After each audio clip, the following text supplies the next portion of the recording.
What's one common leadership myth that Pure dispels or changes for learners? What is one leadership myth that Pure dispels? And I think out of all of it is that you don't have to rely on strict methodologies to be able to get things done. It can be a mishmash of different things, whether you look at it as hybrid or agile or waterfall, all of these things where you have to pick a side, and you don't, right?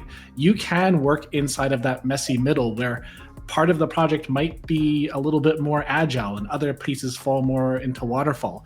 And sometimes those debates come in, but there's no one right way to deliver a project. And sometimes it depends on your leadership, your team, the culture that's been built to understand what is actually going to be effective to deliver results, right? And sometimes that can even surprise you of like, I didn't think this team would be able to do things in a more agile manner, but you're surprised, the team's surprised, and that can actually have an uptake. Whereas even sometimes software teams are like, actually, we need more structure.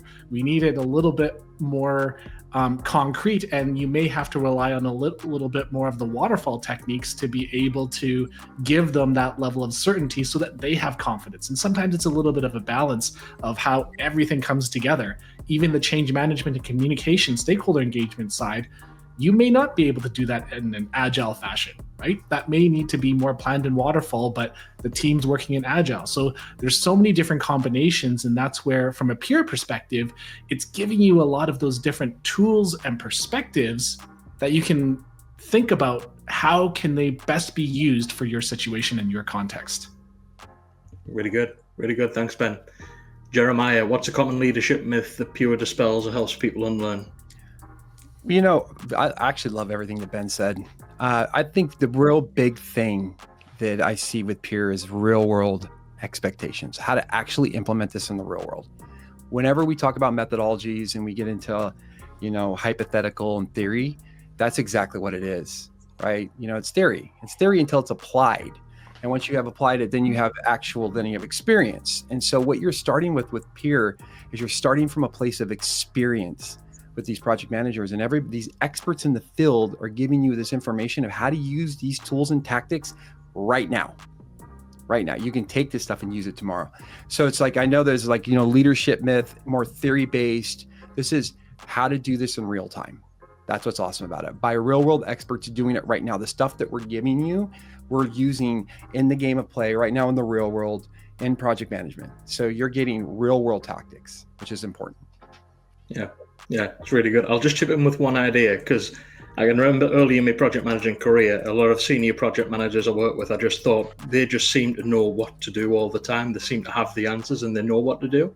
Mm-hmm. And if I just get to their level of experience, I'll know all the answers and I won't need to feel like I'm drowning or making it up as I go. And the more experience I got, the more I found they absolutely didn't have all the answers, but they knew the tools that were on the shelf to help them get the answers.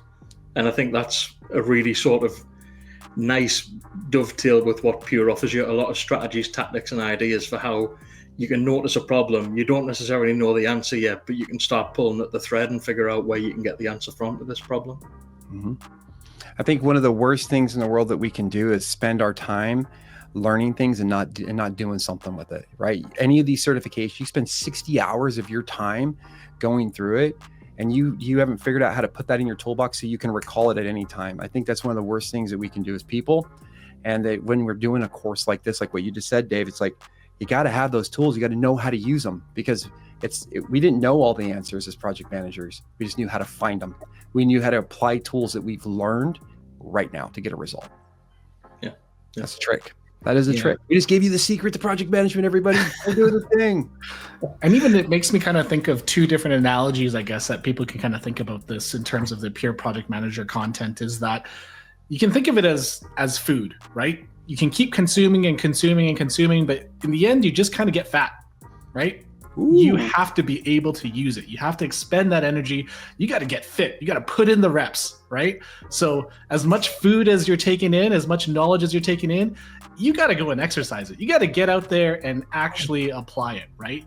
And even the second analogy here is also around thinking about it like like a duck on water, right? Jeremiah, I know you're also a huge fan of Bruce Lee, like myself, right? Be like water, but you also kind of got to be like the duck on the water, where, you know, the senior project manager might look super calm, but they are doing a lot of paddling underneath to be able to move in the direction that they want. And you know what? I got to add to your Bruce Lee right now. You have Sure. to take what is useless, or take what is useful, discard what is useless, and make the essence your own. Boom. Really good, really good. I love the water thing because this aligns really closely. As I say, this is where Scrum Masters, I feel, get into a lot of trouble, and occasionally project managers where they stick so rigidly to the framework. Mm-hmm. You should consider yourself far more flexible than that and think about the shape of the problem you're trying to solve and fit that. Don't think, I'm going to make Scrum work on this. I'm going to make whatever project management methodology you subscribe to. I'm going to force this to solve this problem. Think about the problem and what's best going to solve it. That may be a framework. More likely, it's probably going to be something custom that you're blending. Which is one of my sort of soapboxes I love to get on the internet. So apologies, thanks for indulging me. No problem. That's funny. That's literally how I made my career as a project manager. They used to bring me in to handle the complex problems because they know I would do whatever it took. And even if people were trying to fit themselves in a rigid box, I would find a way to stretch that box and figure out the right thing to do at the right time.